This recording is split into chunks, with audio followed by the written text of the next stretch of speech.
do this. Hey, what up, what up? It's your girl, Ikurega all the way from Talk to Dot. Give me a second, I'll just share this out as I usually do. And let's see if we can catch some people. Let us catch some people. We need to catch them anyways. Hold up. Just give me a second as usual. Right.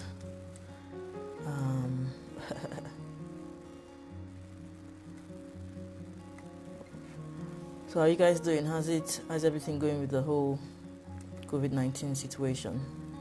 Hope we're keeping safe and keeping alive, keeping happy. I mean, it's the least you can do in this, as we used to say back in the days, in this perilous times. You understand? You gotta keep safe. You need to keep safe, yeah? You keep safe. Keep really, really safe. Give me a second, yeah? Let me just, let me share this out to some of my people and see if we can grab some people to participate. And if you've come into the live, give us a wave so I can just say hello to you back. You say hello back at you. Yeah? Come to the live, say hello, and I'll say hello back at you. You know, that kind of thing. Yeah? I'm just like trying to sort out the technicals, and I'll start in a bit. It's not going to be a long live today. Long live. It's not going to be a long live today. It's just going to be... I just want to touch on something real quickly that is really important. Because everyone is going crazy about this COVID-19 coronavirus thing. But then there's another element of it that we're not really looking at, but it's there and it exists. So I just thought that I should do a quick live and talk about it and see what we could get. 1 second. Give me a second, I'm going to start in a bit.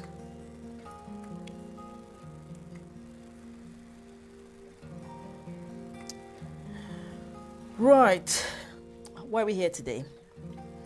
I want to quickly talk about something that is potentially going to be happening in this period. So in sight of the whole coronavirus thing and trying to have like safety measures for people to stay safe. Now, obviously there's self-isolating, there's social distancing, and there's all that. Now, my name is Dot Ikurega, and I'm coming to you from Talk to Dot.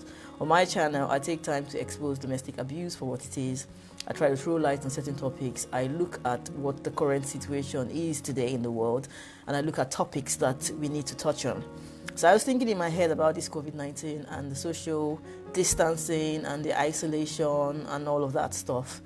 And in my head, I'm thinking, because I always say this in all my videos, I say that isolation is the breeding ground of domestic abuse. Isolation, that's what it is.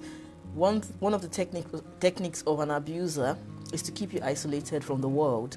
They want to keep you in a place where they can control you. Now, there is a government measure that people should isolate themselves. We're living in a times when people are encouraged to work from home. Now, I'm looking at a situation where there is a victim of abuse. There are children that are witnessing abuse on a daily basis. Now, where they're now forced to be in a situation where the abuser is in the house 24/7 and the victim is in the house 24/7.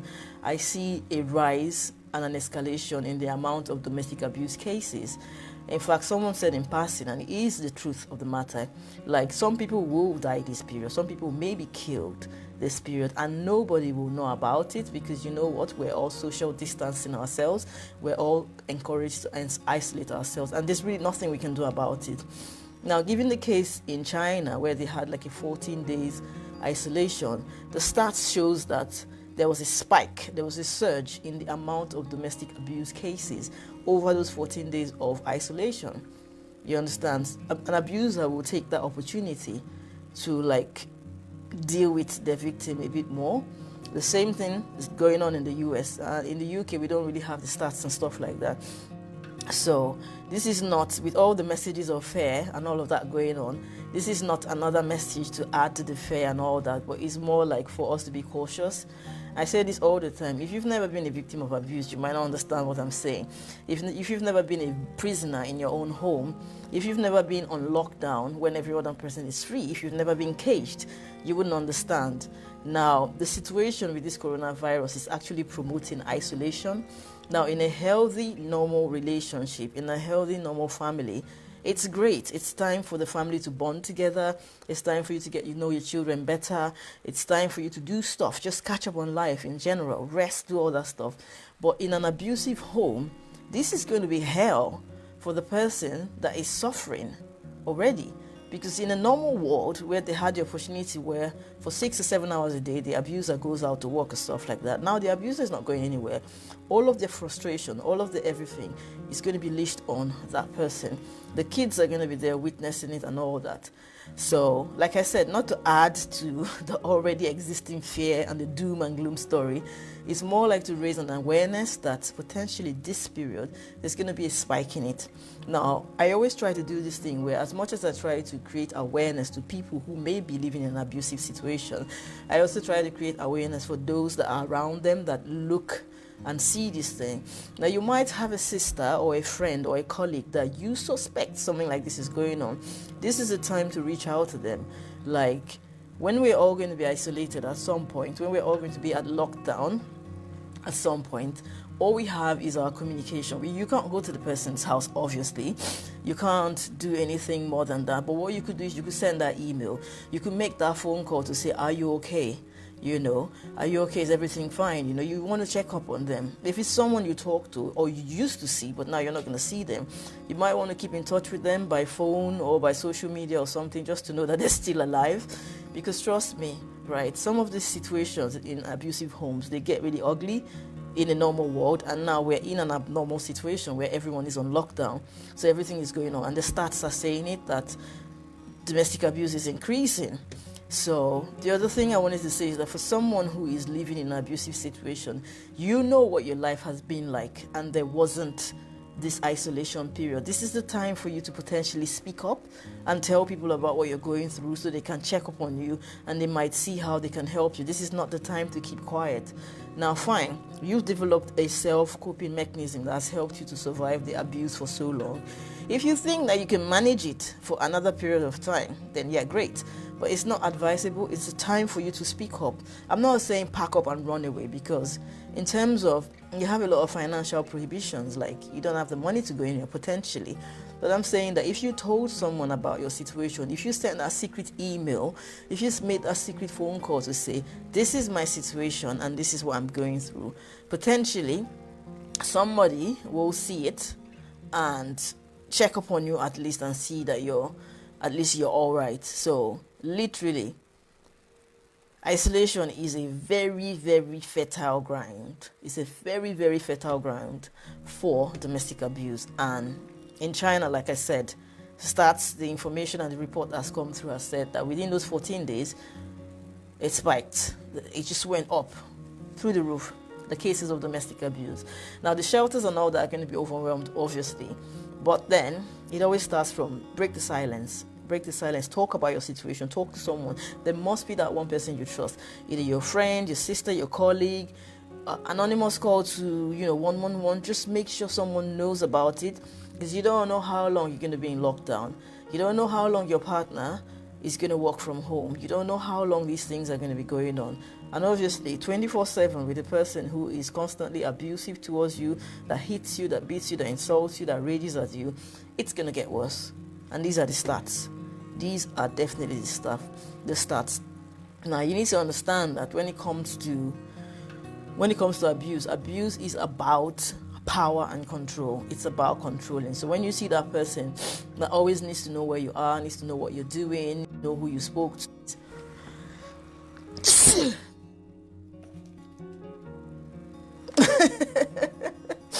that's what they say. That's how we do it. But then the problem now that the scent in this one's going to make me sneeze more. So, I can't win with these things.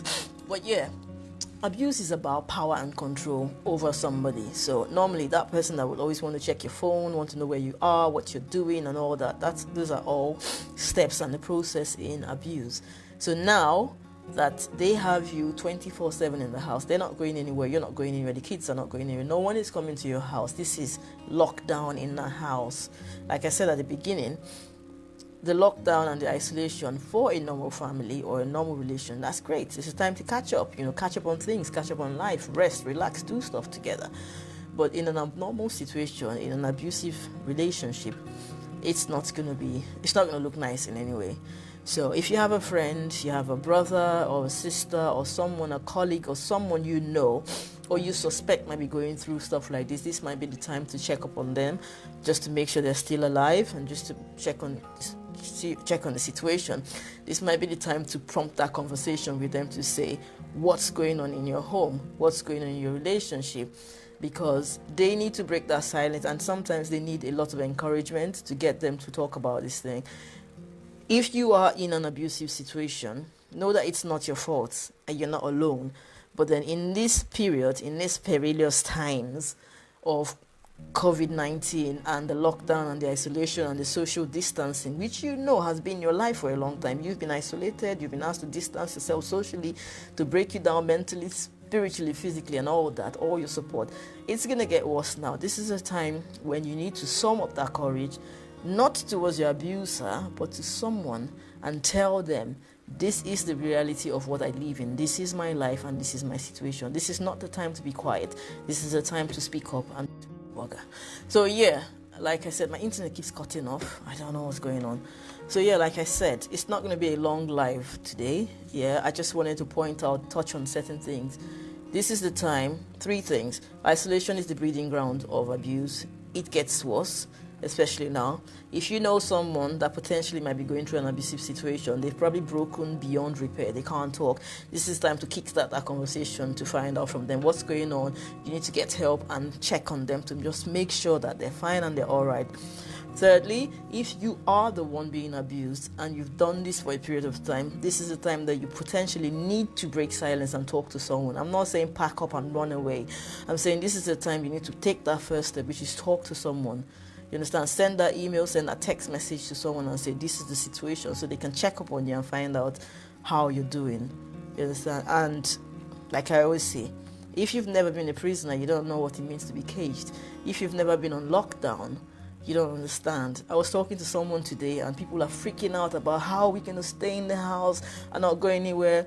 You know what this woman said? She said, for me, that's normal. I lived 10 years in a marriage where I didn't go anywhere. I wasn't allowed to go anywhere. I wasn't allowed to speak to anyone. I wasn't allowed to have friends. I lived there. So she said for her, that's normal. It's not a big deal. She said, I can stay in the house for a year and not go anywhere because I'm used to it. So this is the thing. If you've never been there, you don't understand what goes on in abusive homes, but you could be supportive and encourage them to break silence and talk about it. You could be supportive to talk to them, to say, to check up on them and just say, are you okay? What's going on? Are you guys fine? And stuff like that. Just to break silence. You never know, right?